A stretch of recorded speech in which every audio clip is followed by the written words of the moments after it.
This AgVision program is made possible through the generous support of Syngenta Seeds NK brand, the results you need, the freedom to choose. And by Farms.com, ag news, market prices, ag careers, and farm real estate. You'll find it all at Farms.com. And by FarmCenter.com. It's the only farm management resource center you need.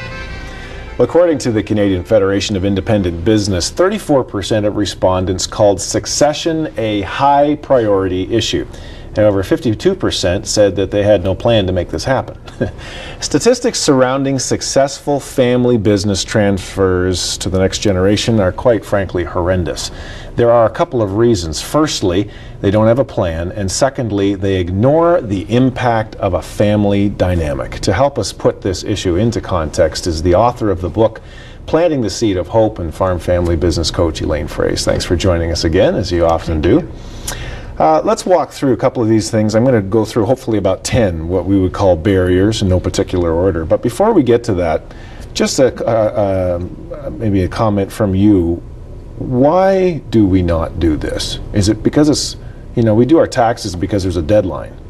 The only deadline for succession, I suppose, is death, I guess. Well, no, actually there's a new deadline, Kevin, and I'd say those new deadlines are coming from younger farm families, that they're tired of waiting. And as a coach, I talk about the neutral zone. Something has to end, which is the uncertainty. And when you live in uncertainty of not knowing what the timelines for succession are, there's high stress and high anxiety for both families.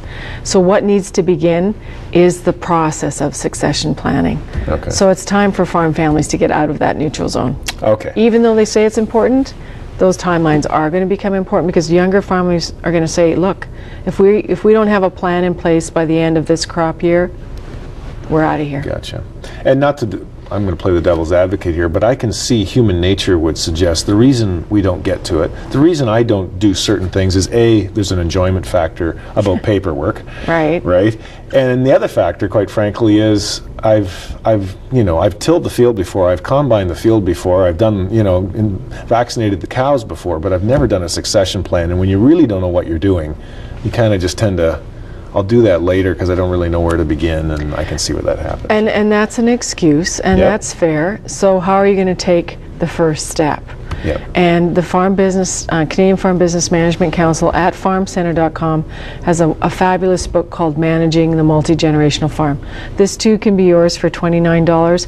Get it and start. Gotcha. Okay, so let's walk through the list of 10 barriers to actually getting this done, and I said they're no particular order. The first one I've got here is a lack of a shared common vision for the future. Often the parents will say to the son or to the daughter, someday this will all be yours. And maybe that's all they ever said. And that can result in I maybe have a different idea than what you have in mind of what that actually means. Maybe it means to me I'm going to farm it and I'm going to run it, and maybe to you it means, well, yeah, you're going to farm it, but I'm going to live next door and I'm going to run the day-to-day stuff, by the way. And A conversation is not a contract, Kevin, as Jolene Brown says, and someday this farm will all be yours is a lie. Because it's a promise that has nothing to substantiate it. Okay. I did a seminar once and I used that quote, and a woman phoned me later and she said, Elaine, thank you. Because we realized that this farm can only support one family, and my husband has been lying to our son for the last 10 years because the son keeps coming back to help with the cows and put the crop in, but it will never support two families. And so the whole vision as to how big the farm needs to be to support more than one family needs to be worked through. You need a farm financial advisor, you need an agrologist, you need people to come and say, yes, we've looked at the books, we've looked at the numbers for what you want to do in this expansion plan. It will support two families. So I think that is a barrier, is the vision is different. And part of that vision, Kevin, is who am I if I'm not a farmer anymore?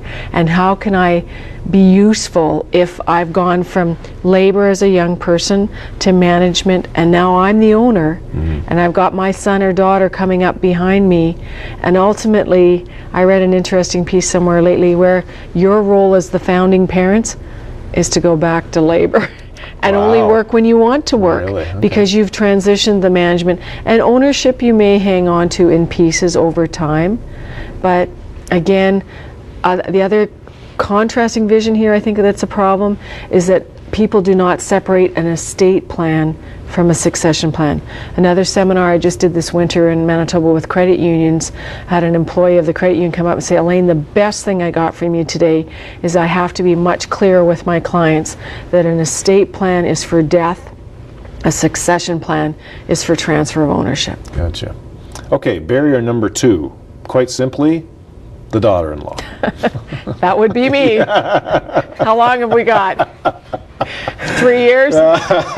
My next teleseminar is going to be boot camps. Is that right? How to survive and thrive on the farm as Well, the why? I mean, we've had these discussions over the years, and yes. I mean, I grew up on a farm, and you farm, and it always seems there is enormous conflict centered around this person called the daughter-in-law. Because she's an easy target, Kevin. She's the set of fresh eyes that comes to the farm from a different family of origin, and sometimes she's not willing to be pushed aside, and she deeply, deeply wants respect. She wants her opinion valued, and she doesn't want to be shut out with what we've talked about before in terms of stinking thinking and negative filters. So I am the favorite daughter-in-law. I'm the only daughter-in-law. But we've always had a great relationship with Wes's parents, for which I'm extremely thankful. But the foundation of that has always been love, respect, appreciation, and communication. So if you're not getting along well with the daughter-in-law, I had the comment come up in a seminar yesterday in Woodstock as well that you know, a banker told me, he said, Elaine, it worked fine while we were all farming together as brothers, but as soon as the wives came in, and so don't just blame it on the wives. Let's talk about having a family meeting, putting that issue as the undiscussable in the middle of the table, and saying, what is the real issue here? And the issue is respect. I have a different way of looking at things. Would you respect my opinion? At least give it court, at least give it some time to be a consideration. So much could happen if you would just consider the other person's perspective. Now, you mentioned the word appreciation. That'll be our number 3 here, barrier. I, on one level, I find it difficult to believe that is such a huge barrier, simply lack of appreciation. So did your father ever tell you he loved you and was proud of you and he appreciated all the work you did on the farm? You don't have to answer that question. But Tom Hubler, who is my business coach, is a coaching student who does a lot of family business practice in Minneapolis, has studied this as well, because it's the essence of his practice. Lack of appreciation is the number 2 stumbling block to a successful succession. And so a lot of kids who want to talk about sweat equity and contribution for helping build the parents' wealth would be willing to keep working hard at creating that wealth bubble for the parents personally and for the farm business if they felt they weren't being taken for granted. And it works the other way too. The parents, Elaine, no matter how many checks I write, no matter how much I give, it's never enough. I just wish my son would appreciate what I've done. I just wish my son or daughter-in-law would appreciate what we've sacrificed to come to this point. And I say, you're feeling used. You're feeling taken for granted. He said, I don't even have the energy to do this plan because my son or my daughter isn't willing to come to the table to have the discussion. And until they start being caring and passionate, Gotcha. I'm not concerned. I'm just going to let it ride. I go, that's really sad. Yeah. Now, you mentioned that lack of appreciation was the number 2 issue. Do we know the number 1 issue? Pride and stubbornness. Ouch. And number 3 is lack of forgiveness. Oh boy. Okay. And we've talked about stubborn farmers before. Yeah, exactly.